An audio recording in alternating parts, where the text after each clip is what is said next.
we started writing the book when Elijah was really young and just weeks old, and my wife and I wrote it together. And so we were watching his learning evolution, and still are, especially with crawling, with rolling over, with walking, things like this. And I was really monitoring those, and I was like, huh, interesting, because he would just fail. And then to him, it isn't failing. It's just, I'm doing. Yeah. This is the process I'm doing. And then I actually, in this writing the book process, I interviewed my friend Lance Ringwald, who's a 2-time Olympic gymnast.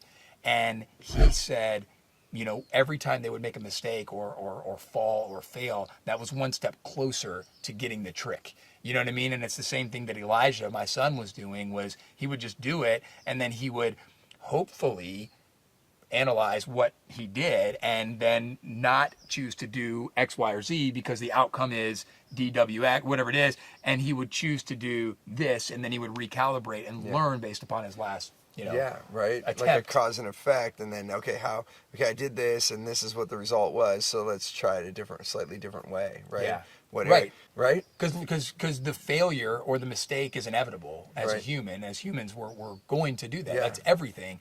But it's what we choose to do with those mistakes, how we analyze them, how we learn from them. That's what really dictates the people we become. Yeah, I believe it too. Like one of my coaches and teachers, Carl Bouquet, always says that failure is actually feedback. So if you take that word failure and you change it into feedback, that's what we're talking about, right? Like, when Elijah does something, then that failure is not a failure. It's just actually feedback. It's calibrating us so that we can say, oh, that didn't work. Let me adjust. Yeah. So if you look at it as feedback, failure, that word in our language and today in America, right, that's like, oh, like you're a loser or something. But if you can actually take the things that don't go the way we want and change that into feedback.